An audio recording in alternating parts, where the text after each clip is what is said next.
Bom dia e obrigada por aguardarem. Sejam bem-vindos à teleconferência do Grupo Fleury referente aos resultados do quarto trimestre de 2021. Estão presentes hoje conosco a senhora Jeane Tsutsui, presidente, senhor José Felipe, diretor executivo de Finanças e Relações com Investidores, e o senhor Renato Braun, diretor de RI. Informamos que este evento está sendo gravado e que todos os participantes estarão apenas ouvindo a teleconferência durante a apresentação do Grupo Fleury. Em seguida, iniciaremos a sessão de perguntas e respostas, quando mais instruções serão fornecidas. Caso alguns dos senhores necessite de alguma assistência durante a teleconferência, queiram, por favor, solicitar a ajuda de um operador digitando *0. Este evento também está sendo transmitido simultaneamente pela internet via webcast, podendo ser acessado no endereço www.fleury.com.br/ri, onde se encontra disponível a respectiva apresentação. A seleção dos slides será controlada pelos senhores. O replay deste evento estará disponível logo após o seu encerramento. Lembramos que os participantes do webcast poderão registrar via website perguntas para o Grupo Fleury. Antes de prosseguir, gostaríamos de esclarecer que eventuais declarações que possam ser feitas durante esta teleconferência, relativas às perspectivas de negócios do Grupo Fleury, projeções, metas operacionais e financeiras, constituem-se em crenças e premissas da administração da companhia, bem como informações atualmente disponíveis para o Grupo Fleury. Considerações futuras não são garantias de desempenho e envolvem riscos, incertezas e premissas, pois se referem a eventos futuros e, portanto, dependem de circunstâncias que podem ou não ocorrer. Investidores e analistas devem compreender que condições gerais, condições do setor e outros fatores operacionais podem afetar os resultados futuros do Grupo Fleury e podem conduzir a resultados que diferem materialmente daqueles expressos em tais considerações futuras. Gostaria agora de passar a palavra à senhora Jeane Tsutsui, que iniciará a apresentação. Por favor, senhora Jeane, pode prosseguir. Bom dia a todas e todos. Agradeço primeiramente a participação de vocês aqui hoje. Antes de entrarmos nos destaques do quarto trimestre de 2021, gostaria de relembrar rapidamente como estamos construindo nosso ecossistema de saúde integrado, preventivo e híbrido. Como podemos ver no slide 3, a medicina diagnóstica permeia toda a jornada de saúde dos nossos clientes. As ofertas dentro da medicina diagnóstica podem ser vistas na parte de cima do gráfico com as nossas marcas, e a jornada de saúde das pessoas aparece ilustrada na parte logo abaixo, começando pela prevenção, com exames de check-up de genômica, por exemplo, indo para a atenção primária, depois a secundária e, por último, a atenção terciária. O Grupo Fleury já atua com diferentes serviços em todas as etapas, e essa jornada de saúde se complementa, com o diagnóstico dando suporte para as decisões médicas em cada fase de cuidado. E é com essa visão de ecossistema integrado que temos as 3 avenidas de crescimento do Grupo Fleury, ilustradas no slide 4. Medicina diagnóstica, os novos elos da cadeia de valor e a plataforma de saúde. O ano de 2021 foi fundamental para fortalecermos essa estratégia e, firmes nessa trajetória, atingimos desempenho recorde da história do grupo. Vamos aos destaques do slide 5. Nós atingimos o recorde de 4,2 bilhões de reais de receita no ano. Tivemos crescimento de 30,1% e expansão em todas as linhas de negócios. Nosso EBITDA recorrente foi de 1,1 bilhão de reais, o que também é um número recorde e que cresceu 28,6% em relação ao ano de 2020. Aqui, eu queria destacar que, mesmo com as aquisições, nós sustentamos o mesmo nível de margem. Mostrando também a força da nossa estratégia de crescimento integrado, o lucro líquido ajustado aumentou 37,3% e totalizou 374,7 milhões de reais. é o maior que a gente já alcançou. E esse lucro acabou tornando possível a distribuição de proventos de 297,4 milhões em dividendos, equivalentes a 94 centavos por ação, referentes a 2021, o que representa um payout de 85% e dividend yield de 5,2%. Por fim, nossa geração de caixa operacional chegou a R$ 1 bilhão pela primeira vez, 57,4% maior do que no ano de 2020, e com conversão em EBITDA de 96,5%. Esse desempenho marcante foi uma combinação de crescimento orgânico e aquisições. Nós realizamos 6 aquisições em 2021. 3 foram no nosso core de medicina diagnóstica e 3 aquisições foram em novos elos, respectivamente nos segmentos de infusão de medicamentos, ortopedia e oftalmologia. Dentro da medicina diagnóstica, continuamos investindo em atendimento móvel, que hoje equivale à receita média de 26 unidades físicas. E continuamos, claro, a somar mais unidades de atendimento com aquisições, retrofits e também via crescimento orgânico, com a abertura de 3 novas unidades no ano. Esses recordes que eu mencionei foram atingidos ao mesmo tempo em que a nossa receita com os testes de Covid vem apresentando redução. No quarto TRI 21, a participação foi a menor desde o início da pandemia, o que mostra que as pessoas estão fazendo mais testes eletivos agora do que no período pré-pandemia. Nesse contexto, os investimentos estratégicos que fizemos nas nossas avenidas de crescimento para a construção do ecossistema de saúde servem para fortalecer e ampliar a escala do nosso negócio e nos dão condições para continuarmos crescendo de forma sustentável e com horizonte de longo prazo, focados em agregar valor na jornada de saúde do cliente. No ano de 2021, a receita de novos elos e saúde D totalizou 223,3 milhões de reais, um crescimento de quase 5 vezes em relação ao ano anterior.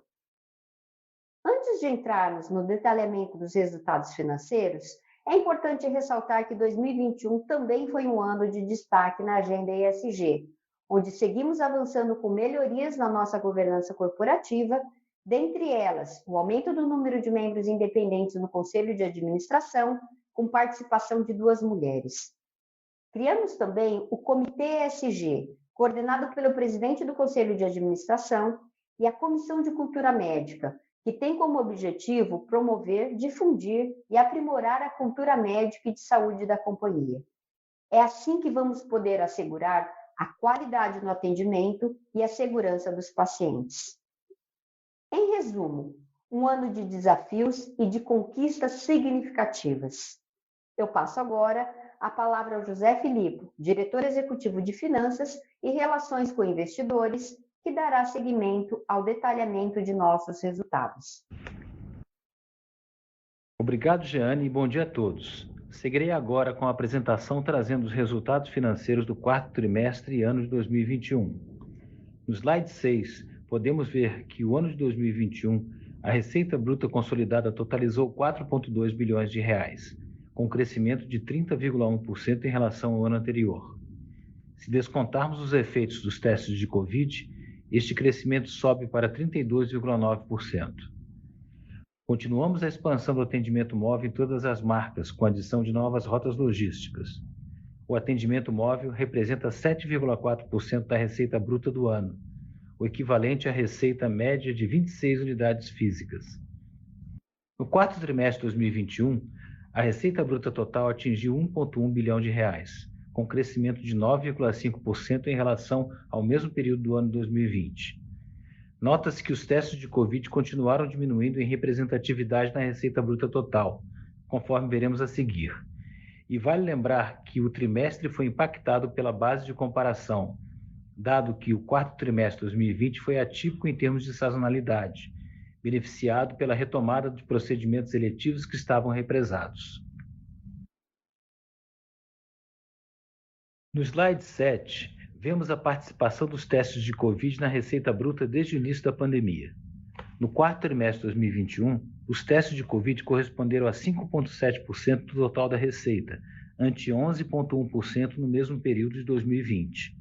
Como mencionado anteriormente, esses números estão no menor patamar desde o início da pandemia.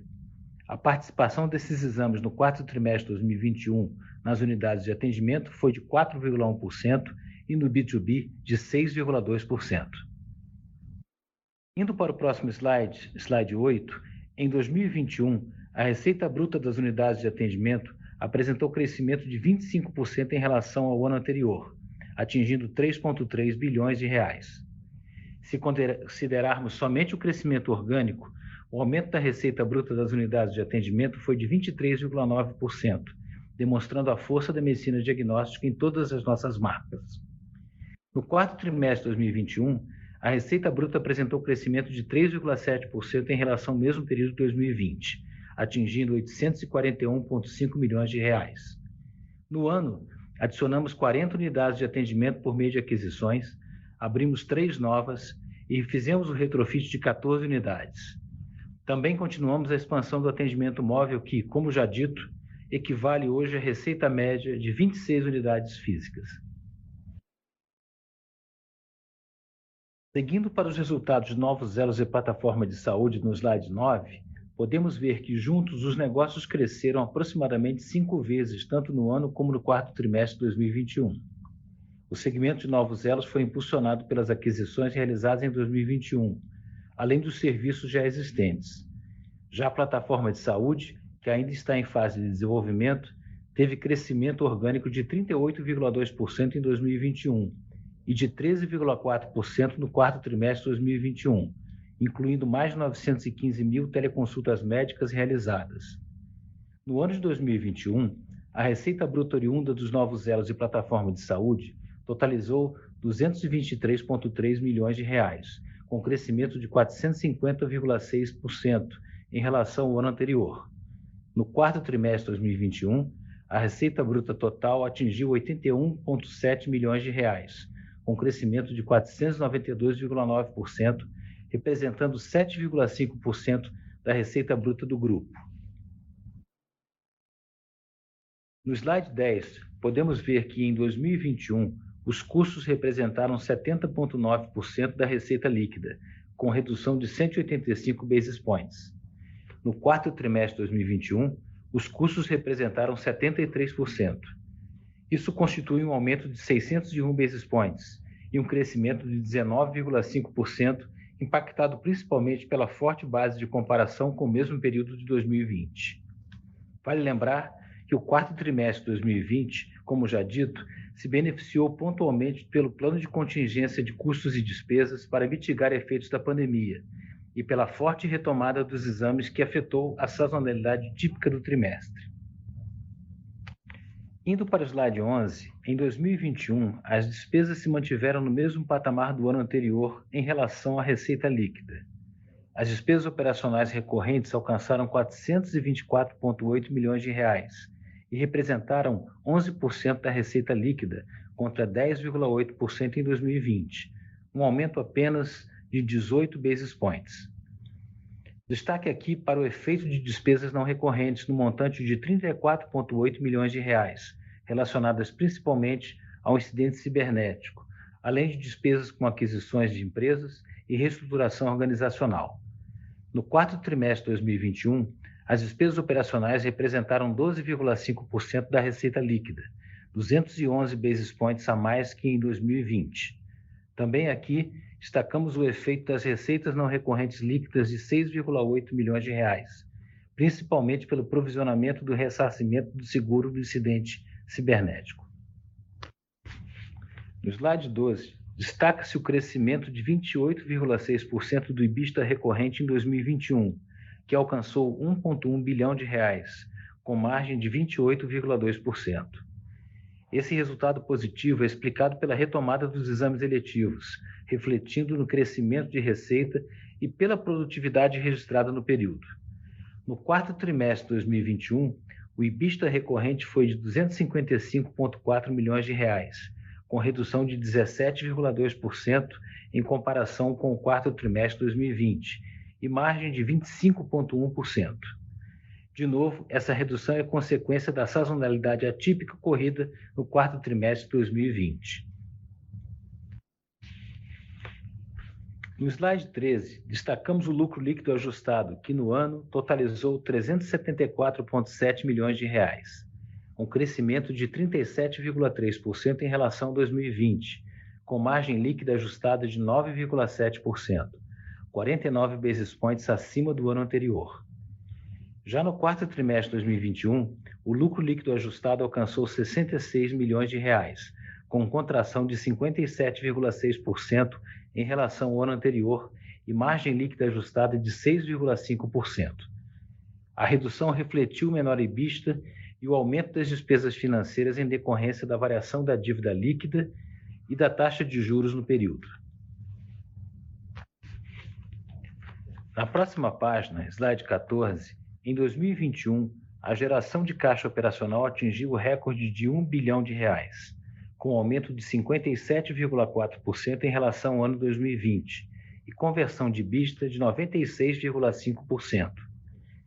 No quarto trimestre de 2021, o fluxo de caixa operacional alcançou 277,3 milhões de reais, com aumento de 1,8% em relação ao quarto trimestre de 2020 e conversão de EBITDA de 105,8%. No slide 15, os investimentos em 2021 totalizaram 413,3 milhões de reais, com expansão de 120% em relação ao mesmo período do ano anterior. No quarto trimestre de 2021, os investimentos totalizaram 185,2 milhões de reais, representando um aumento de 145,8% em relação ao quarto trimestre de 2020. Tanto no ano quanto no trimestre, o aumento é consequência da retomada de investimentos em 2021, que tinham sido represados em 2020 durante a fase mais aguda da pandemia.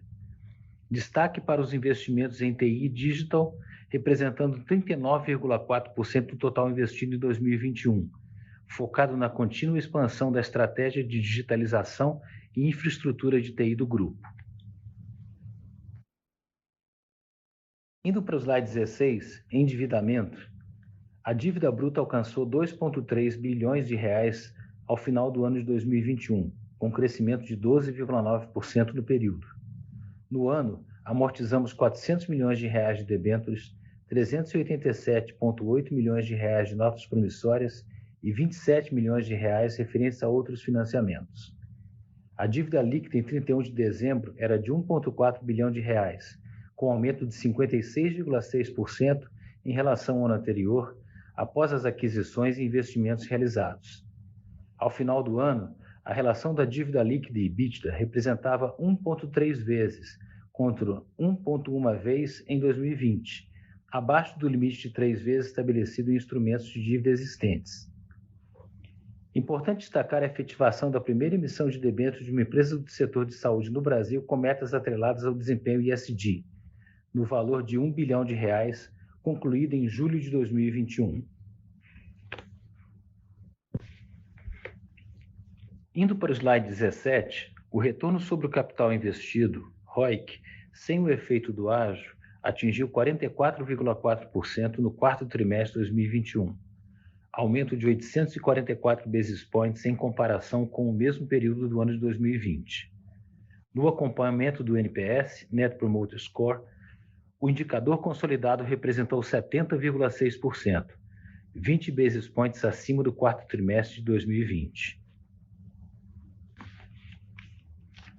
Indo para o slide 18 e nos aproximando do fim da apresentação, gostaria de destacar a agenda de RI do Grupo Fleury para os próximos meses, que também está disponível no site de relações com investidores da companhia. Antes de iniciarmos a sessão de perguntas e respostas, passo a palavra para a Jeane para a conclusão da apresentação. Obrigado. Obrigada, Filippo.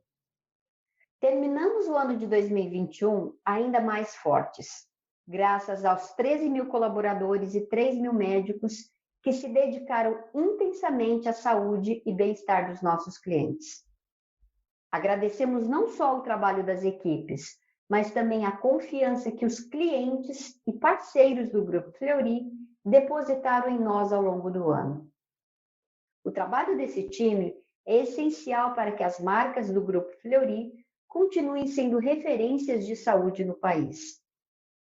O desempenho robusto de 2021 reforça a nossa confiança em seguirmos comprometidos com a missão de oferecer serviços de qualidade ao longo de toda a jornada de saúde dos nossos clientes.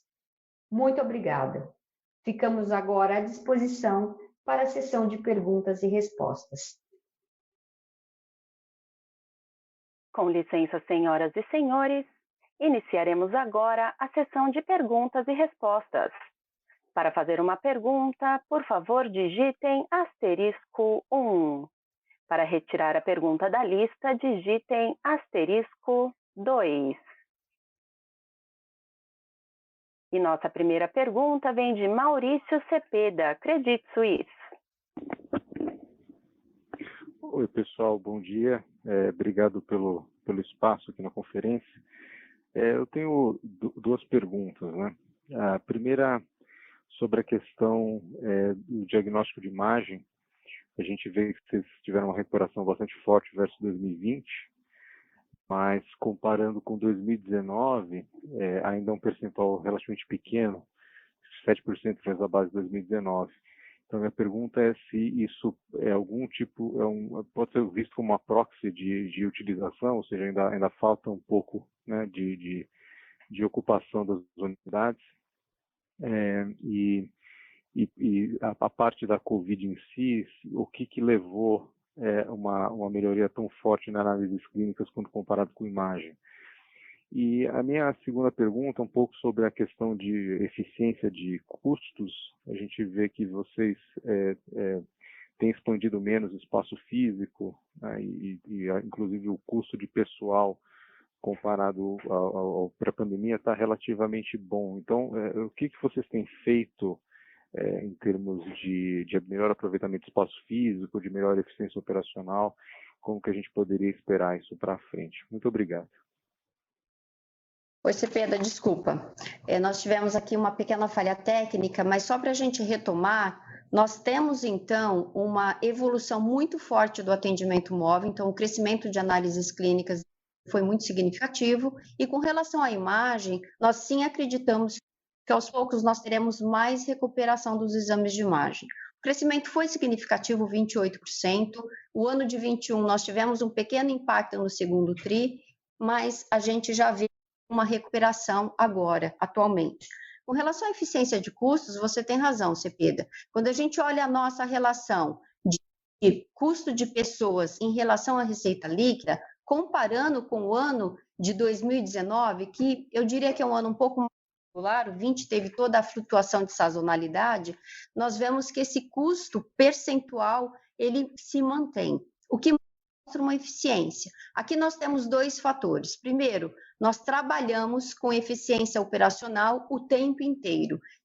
Buscamos diferentes formas de continuar olhando com toda a disciplina de custos necessária. O segundo aspecto é que nós também temos crescido o nosso, algumas outras vias, como o atendimento móvel, que nos dá algumas formas de a gente controlar os custos sem precisar investir em unidades de atendimento. A gente mostrou que ao longo do tempo a nossa receita por metro quadrado ela tem aumentado graças a esse crescimento do atendimento móvel. Em suma, nós estamos olhando para todas as linhas com muita disciplina, sabemos que o ano de 2022 isso será muito necessário e nós seguiremos ampliando as nossas avenidas de crescimento com essas disciplinas.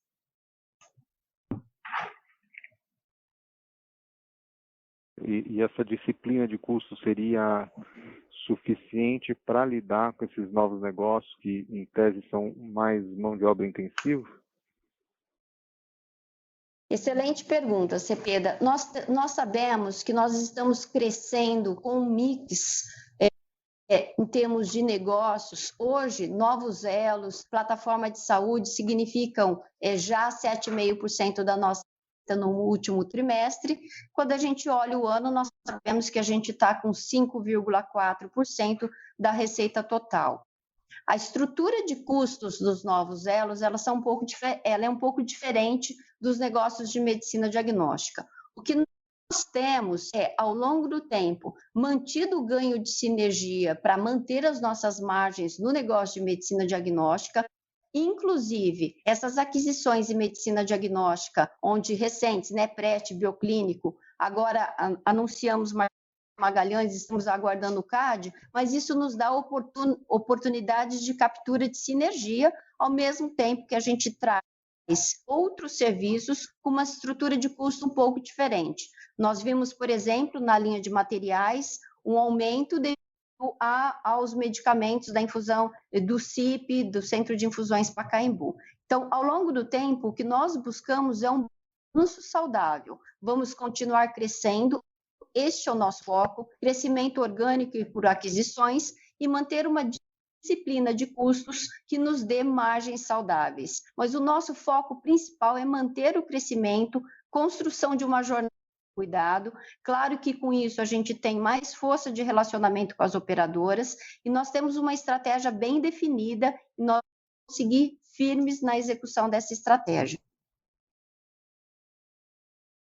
Claríssimo, Jane. Muito obrigado. Obrigada, Cepeda. Nossa próxima pergunta vem de Gustavo Miele, Goldman Sachs. Bom dia, Jeane, Filipe, Renato, obrigado pelo call. Eu queria fazer duas perguntas, na verdade. A primeira delas é em relação ao ROIC da companhia, né? Quando a gente compara o ano de 2021 com os últimos 12 meses do terceiro TRI de 21 para trás, né? Ou seja, do quarto TRI 20 até o terceiro TRI 21, a gente nota que tanto a margem bruta caixa quanto o ROIC, eles são diluídos, né?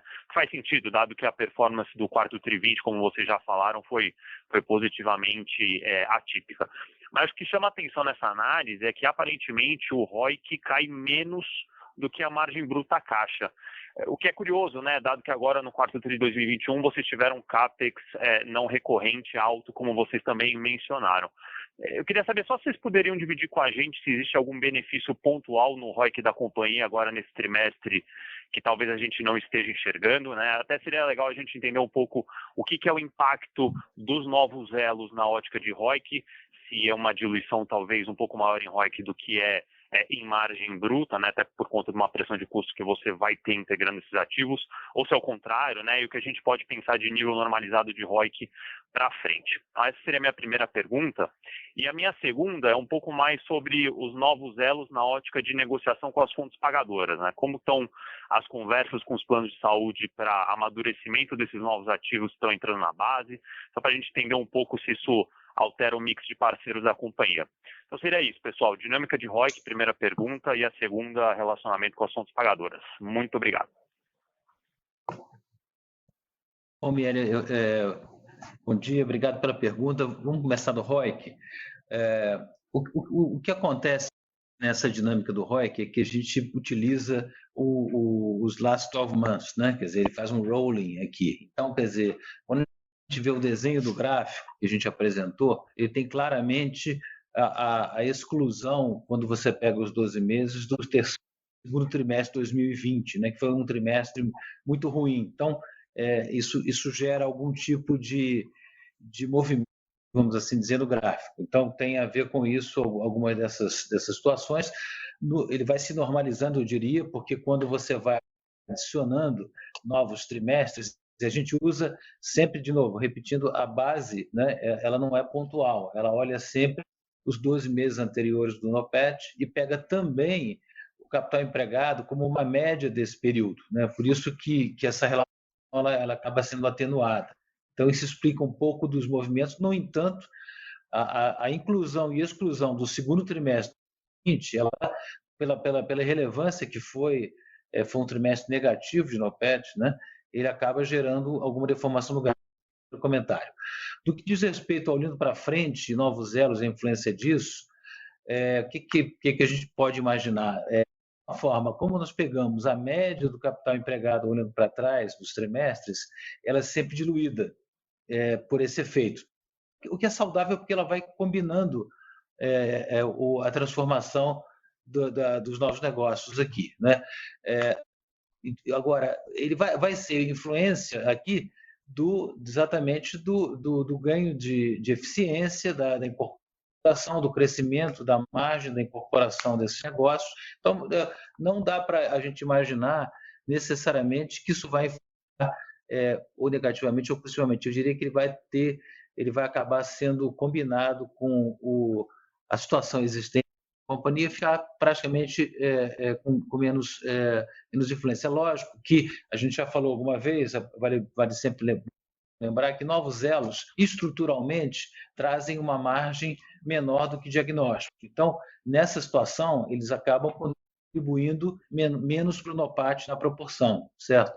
Mas isso você vai ganhando produtividade e eu acho que o blended aqui, o mix, ele tende a diluir isso e preservar. De certa forma, acho que é isso. A gente pode, talvez, aí, em algumas situações, elaborar um pouco mais, porque os cálculos são, como eu disse, eles pegam médias, né? Mas espero que tenha conseguido dar para você uma ideia do que é a dinâmica dessa curva quando você olha no tempo, né?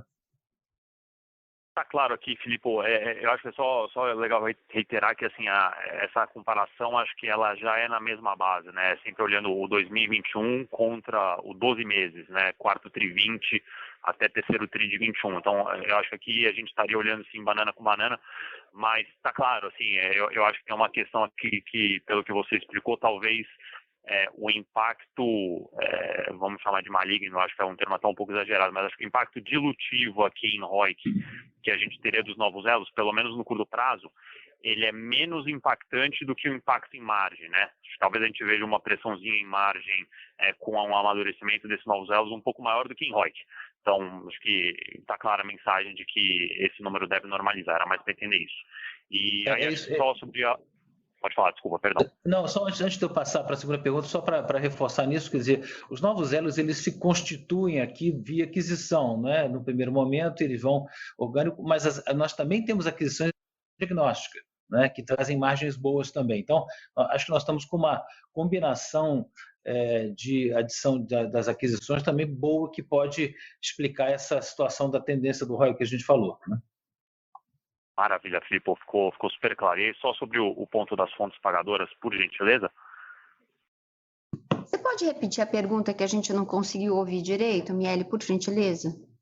Posso sim, Jane, sem problemas. Era mais para entender como que o amadurecimento aqui dos novos elos, eles estão impactando o relacionamento com as fontes pagadoras, né? Se vocês estão conseguindo sentar com eles e, enfim, renegociar condições bacanas, está sendo uma negociação simples, enfim, é mais para entender se isso eventualmente mudaria um pouco o relacionamento de vocês aí com os principais parceiros que vocês têm na ponta.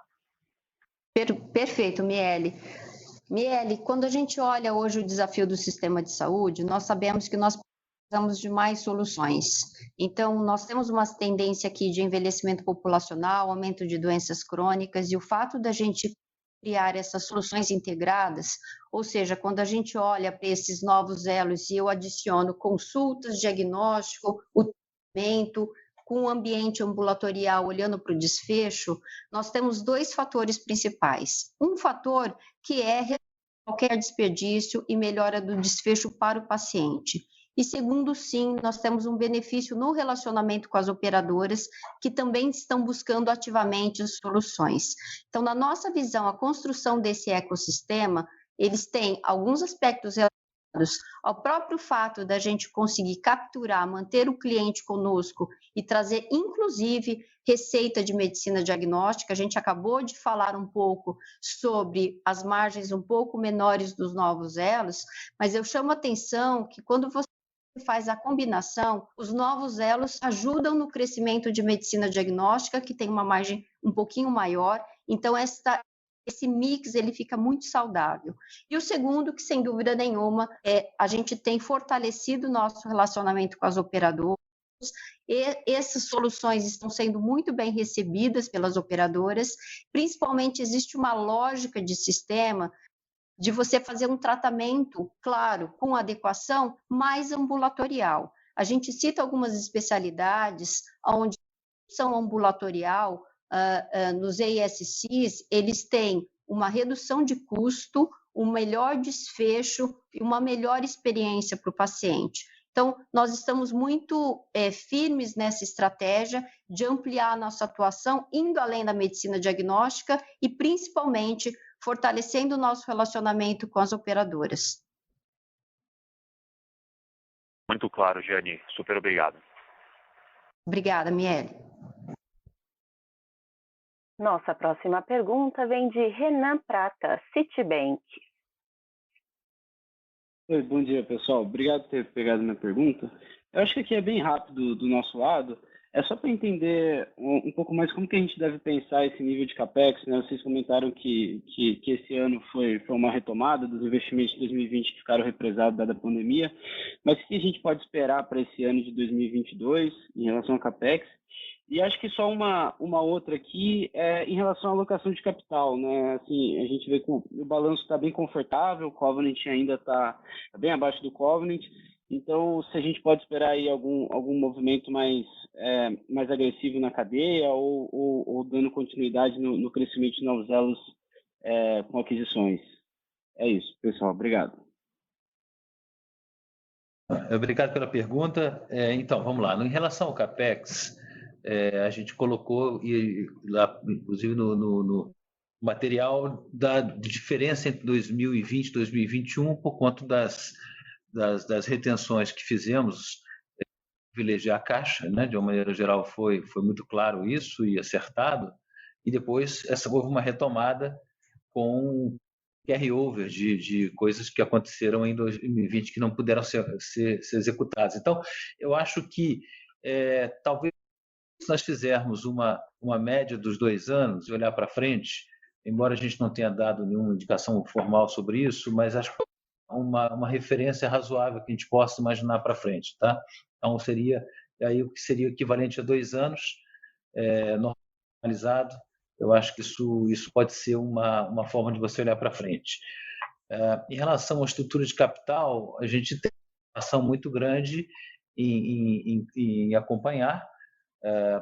A gente tem expresso aqui mais claramente em relação à relação da dívida líquida e EBITDA, a relação da dívida líquida e EBITDA, subiu para 1,3 no final do ano, mas ainda bastante confortável, né? A gente fala também sobre os limitadores que são clássicos em relação a instrumentos de dívida, que falam de 3 vezes dívida e EBITDA, mas nós não pretendemos chegar perto disso. Então, é uma combinação de alguns fatores, como a gente olha, que é não só a relação dívida e EBITDA, acho que nós já comentamos alguma vez, vou falar mais de novo, que talvez não pretendemos passar de vezes, mas não é um guidance, é apenas uma referência para mostrar que esse espaço até o limite 3 ele não será usado, mas essa é uma forma de nós olharmos.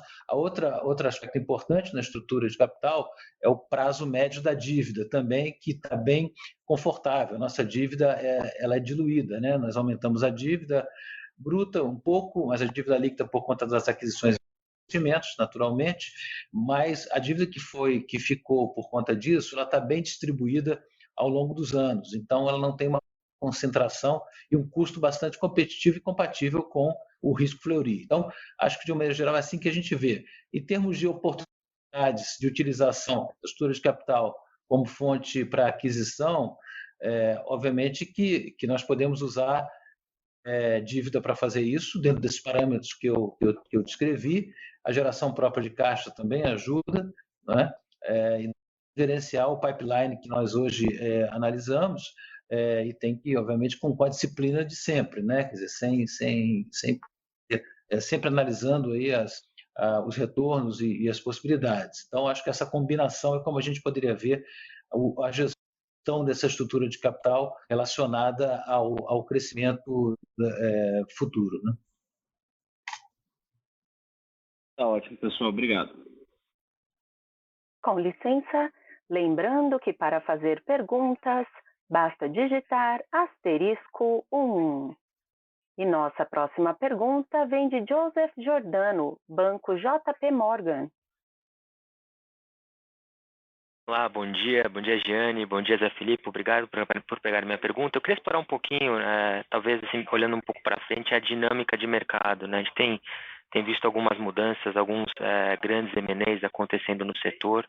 Acho que talvez o mais emblemático e que pode afetar vocês seria a junção da Sul América com a Redditor. Eu queria entender de vocês como é que vocês enxergam o crescimento orgânico do Fleury, né, em termos de aberturas, expansão, daqui para frente, né? E aí pensando um pouco talvez estrategicamente, como é que está a cabeça de vocês hoje para talvez fazer algum movimento maior, né? Seja ele dentro do mercado core diagnóstico ou até em algum outro tipo de serviço ambulatorial como oncologia. Obrigado.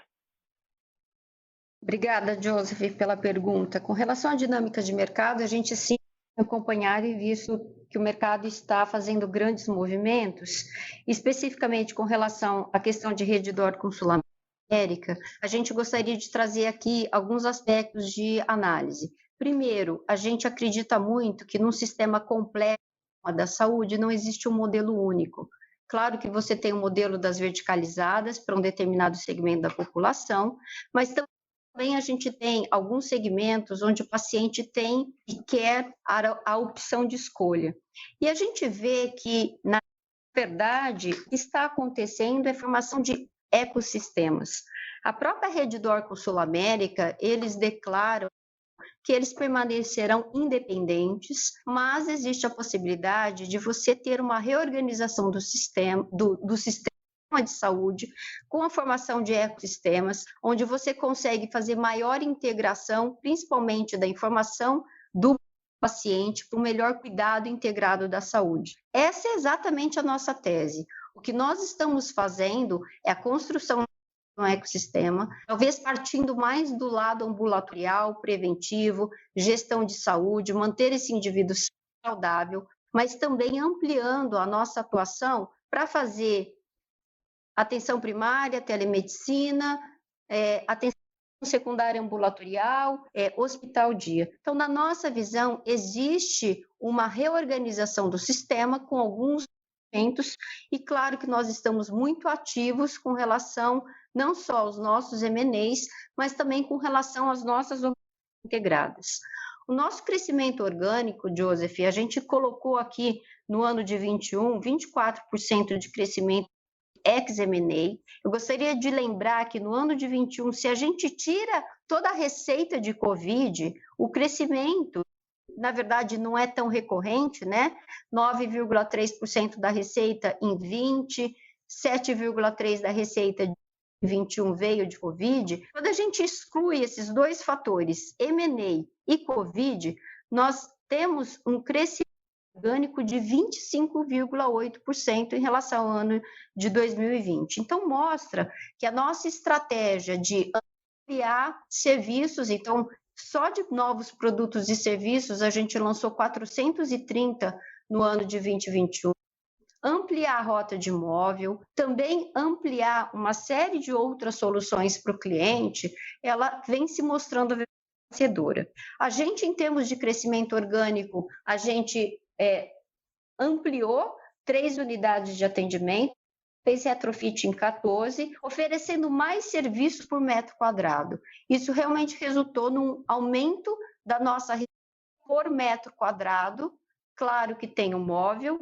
e a gente vai continuar com essa visão de crescimento orgânico, capturando oportunidades que nós temos. A gente tem aí buscado fechar contratos também maiores. No fim do ano passado, a gente anunciou contrato com uma grande operadora com 440 mil vidas que estão sendo atendidas. Alguns desses contratos, inclusive, com o olhar do segmento mais básico. Então, a nossa visão, continuamos crescendo de forma bastante robusta no segmento premium, marca Fleury cresceu 26%, nós 25%, nós temos aí uma estratégia de proteção e ganho de market share, de forma geral, nós ganhamos market share em todo o grupo, especificamente na marca Fleury, nós tivemos um aumento de 4 pontos percentuais. Então, nós estamos atentos aos movimentos do mercado, mas seguindo com bastante disciplina a execução da nossa estratégia. Nossa próxima pergunta vem da webcast. Por favor, Renato, pode prosseguir. Pergunta de Eduardo J. Toledo. A pergunta é a seguinte, são duas, na verdade. Qual a perspectiva do crescimento em medicina diagnóstica, pois me parece um segmento maduro, e como está a evolução de market share? Obrigada pela pergunta. Medicina diagnóstica, nós temos aqui um fator global que eu gostaria de chamar a atenção. Primeiro, que é o envelhecimento da população brasileira, com aumento de doenças crônicas. Essa situação epidemiológica vai gerar maior demanda por serviços de saúde de uma maneira geral, principalmente medicina diagnóstica, quando a gente olha a necessidade da gente fazer mais cuidado preventivo. E medicina diagnóstica, na verdade, ela permeia toda a jornada, não só a prevenção, mas também toda a parte de atenção primária, atenção secundária, ou mesmo a maior complexidade, lembrando que nós também estamos fazendo medicina diagnóstica dentro de hospitais. Então, na nossa visão, a gente ainda tem oportunidade de continuar crescendo. Em termos de a gente olhando todo o mercado de medicina diagnóstica da saúde suplementar no Brasil, a gente sabe que mesmo quando a gente pega os 4 maiores players do setor, nós temos mais ou menos 33% de market share. Então, existe, claro, uma fragmentação do setor, oportunidades de crescimento, por isso que nós temos uma estratégia de crescer não só do ponto de vista orgânico, mas também através de aquisições. Nossa, próxima... Desculpa, só complementando com relação ao market share, eu acabei abordando isso rapidamente na resposta para o Joseph, mas a gente sim tem visto uma evolução de market share. Então, no ano de 2021, nós tivemos um crescimento de 3 percentuais do market share do grupo Fleury em relação a 2020, especificamente na marca Fleury, nós tivemos um ganho de 4 pontos percentuais de market share, que é uma marca já madura, como foi mencionado, mas que tem market share alto e mesmo assim a gente continua ganhando market share, o que mostra que a nossa estratégia de inovação, forte relacionamento com a comunidade médica, nós ao longo dos anos temos implantado uma série de ações de relacionamento médico, levando todo o diferencial do nosso portfólio, dando suporte aos médicos, não só por meio de assessorias, mas também levando informações sobre a importância de todo esse nosso portfólio. A gente tem crescido em algumas áreas, como a área de genômica, que no ano de 21 cresceu quase 50% e continua crescendo. Inclusive, nós temos um portfólio extremamente diferenciado, e com esse envelhecimento populacional, nós temos tendência de aumento de algumas situações. A própria oncologia, que foi questionada anteriormente, é uma área onde o nosso portfólio de medicina diagnóstica, de genômica, é extremamente amplo, e eu diria que nós temos uma grande referência no Brasil sobre isso. Então, nós temos avançado olhando para as necessidades das especialidades, olhando o market share das marcas, e temos potencial de continuar crescendo esse market share. Obrigada pela pergunta. Nossa próxima pergunta vem de Fred Mendes, Bank of America. Bom dia a todos, pessoal. 2 perguntas aqui também, obrigado pelo call. Acho que a primeira delas, as duas são mais ou menos na mesma linha, mas fala um pouquinho de saúde D. Acho que assim, o aprendizado que ao longo de 21, né, e os objetivos para 22, e aqui obviamente não guidance, acho que até para uma health tech aí, startup, não faria sentido um guidance. Eu digo mais assim, os objetivos até qualitativos mesmo para 2022, nessa frente acho que seria ótimo. E a segunda pergunta, nessa parte também de plataforma, integração de dados, são muitos M&As, né, tanto na parte de diagnósticos quanto agora nos novos elos. Obviamente isso abre uma oportunidade grande de crescimento, que vem sempre sendo importante ao longo da história da Fleury, mas eu queria entender se na parte de integração de dados, se esses sistemas diferentes, de diversos M&As, culturas diferentes, isso pode eventualmente, vocês veem como uma dificuldade, um desafio, ou se a empresa faz isso há muito tempo, sabe fazer, e grande parte dos M&As já estão super integrados, aí vocês não veem como um desafio olhando para frente. Obrigado, pessoal. Oi, Fred, obrigada pelas perguntas. Eu vou começar aqui com Saúde D. Saúde D, lembrando, nós fizemos o lançamento setembro do ano de 2020 e nós tivemos um primeiro produto que a gente trouxe, inclusive a gente abre esses dados para vocês, relacionados à telemedicina. Claro que nós estávamos num contexto de pandemia e a evolução do número de teleconsultas ele tem muito a ver com picos de casos agudos, onde nós temos aí a necessidade de um maior número de teleconsultas. Então, o grande aprendizado que nós tivemos no ano de 2021 é, primeiro, testamos um primeiro produto que vem muito bem e a nossa visão é de uma construção, necessidade da construção de um marketplace, que é esse exatamente o grande objetivo de Saúde D. Nós não queremos ficar restritos a alguns produtos. O que nós queremos é construir um marketplace que tem um grande potencial e, neste momento, nós temos estruturado as condições e fazendo as parcerias para que a gente tenha mais vendedores, mais produtos populando o marketplace. Nós terminamos o ano de 2021 com 9 novos parceiros e com alguns produtos. Por exemplo, cirurgias, onde a gente tem mais de 50 tipos de cirurgias com grandes parceiros.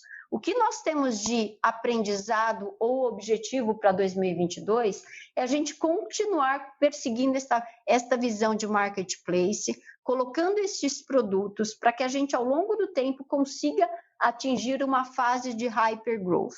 Esse é o objetivo de Saúde D. Claro que nós continuamos com os nossos serviços de telemedicina, mas Saúde D tem um potencial gigantesco que vai muito além de um ou outro produto. E nesta fase, nós estamos numa fase de desenvolvimento com um potencial indo muito bem com as equipes dedicadas. O segundo aspecto que você trouxe, eu vou passar agora para o Filipe, que vai comentar, mas depois eu gostaria de fazer outra observação. Pois não, Fred. Então, em relação a aquisições, certamente a preocupação sempre que se tem, você falou até o termo desafio, que está contido aqui, de você integrar, né? E a integração ela passa por várias dimensões, né? A integração de estrutura, mas a integração digital ela é muito importante, como você mencionou, e a gente tem trabalhado nisso aqui. Então, obviamente que quando o próprio processo de prospecção e de M&A, o time de M&A, ele também interfere nisso, ele também tem essa perspectiva de visão da capacidade que nós poderíamos tirar valor e agregar valor com uma aquisição, com a efetividade e a tempestividade da integração. Então, isso é muito importante que a gente avalie isso também quando nós fazemos a prospecção. Então, a gente tem feito, obviamente, que é importante que se preserve, né, obviamente, os processos, sistemas que têm valor numa aquisição, então a gente tem muito cuidado com isso, mas existe uma parte de retaguarda que nós temos investido para fazer essa integração, fazer com que nós tenhamos não só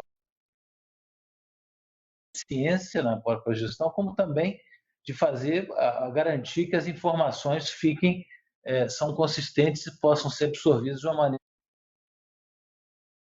e dentro do padrão necessário na hora que você faça a consolidação. De maneira geral, isso é um tema e é um processo que nós trabalhamos, temos áreas específicas que cuidam disso também aqui, que têm os objetivos, e cada incorporação ela traz um aprendizado que é incorporado na sequência. É um sistema, é um processo contínuo. Eu acho que a gente tem tido sucesso, mas é algo que a gente tem coloca bastante foco nisso aí também.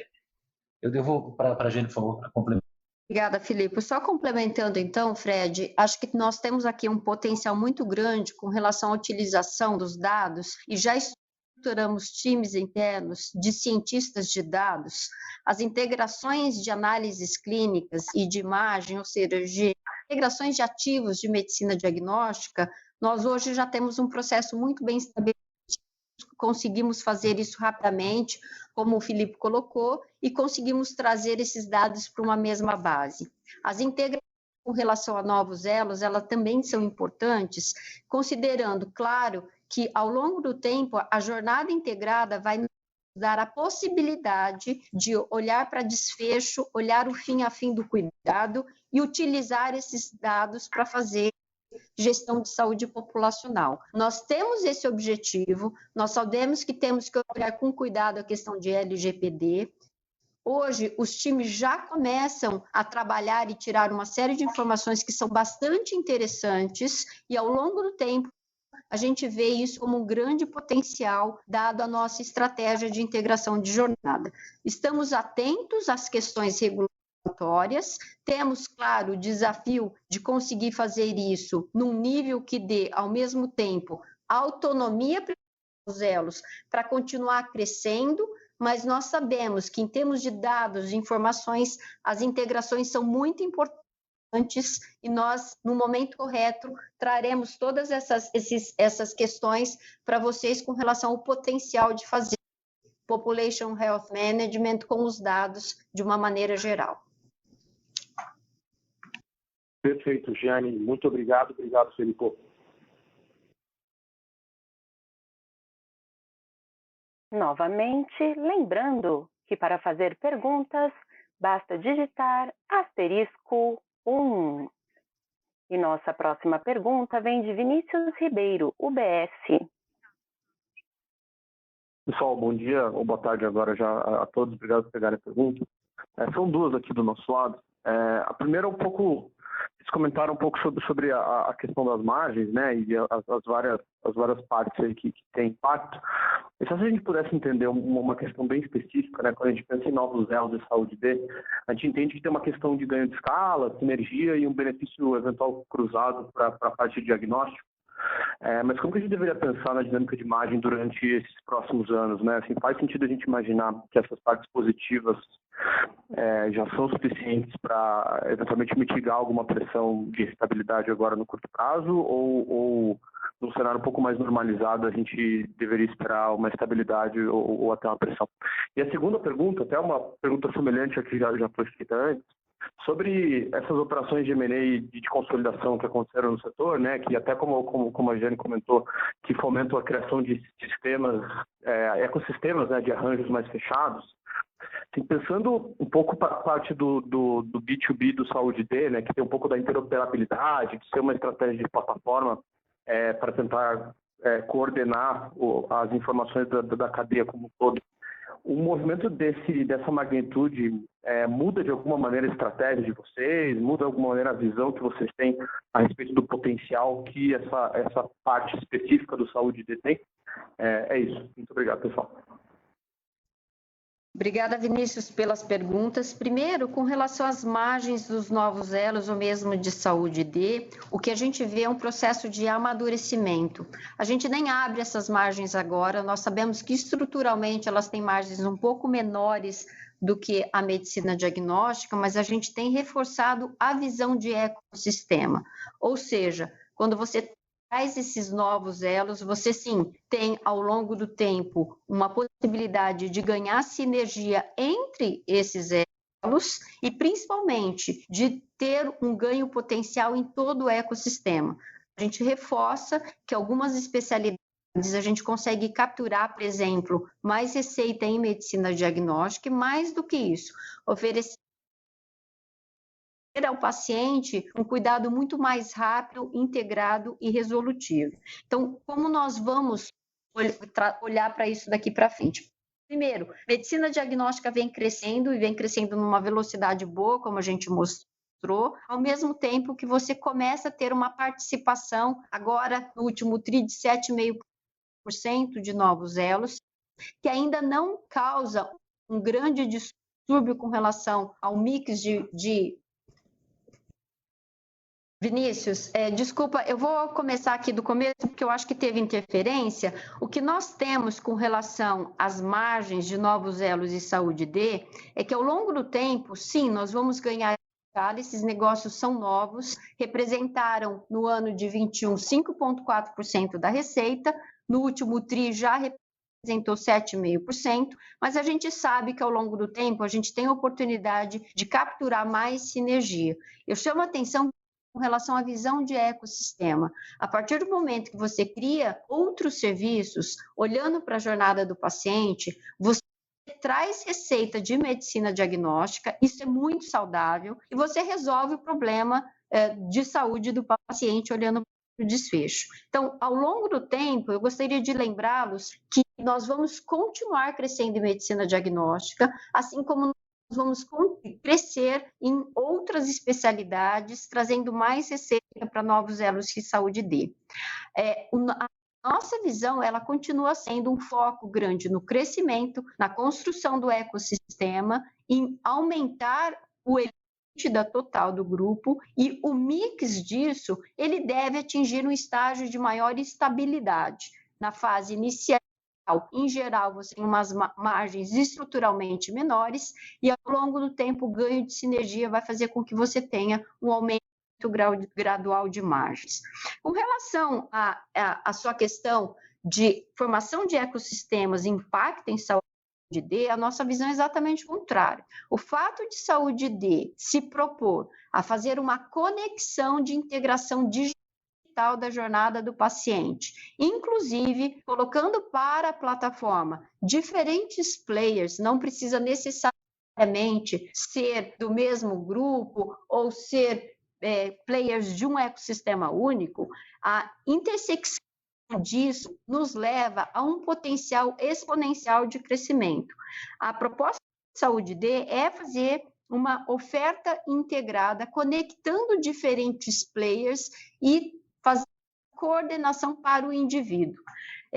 Saúde D tem um olhar especial para o B2C. Nós sabemos que nós temos uma população muito grande que não tem acesso a planos de saúde, então podem também se beneficiar de toda essa coordenação de cuidado. E na nossa visão, essa formação de ecossistemas, ela não vai reduzir em nada a proposta de valor de saúde. E, pelo contrário, cada vez mais nós teremos parcerias que hoje talvez não estão sendo pensadas para que a gente possa impulsionar e fazer uma conexão adequada para o cuidado da jornada do indivíduo. Perfeito, Jane. Obrigado e obrigado por ter retomado depois que falhou. Bom dia a todos. Obrigada, Vinícius. Encerramos neste momento a sessão de perguntas e respostas. Gostaria de passar a palavra à senhora Jeane Tsutsui para as considerações finais. Por favor, senhora Jeane, pode prosseguir. Agradeço a todos a presença nessa conferência. O ano de 2021 foi um ano excepcional para o Grupo Fleury. Nós continuamos firmes na nossa estratégia e muito confiantes na execução. Nós temos aqui caminhos muito claros de avenidas de crescimento em medicina diagnóstica, novos elos, plataforma de saúde. Nós estamos focados na execução com muita disciplina e seguiremos. Eu agradeço, tenham todos um bom dia e espero encontrá-los no próximo call. A audioconferência do Grupo Fleury está encerrada. Gostaríamos de agradecer a participação de todos e tenham uma boa tarde.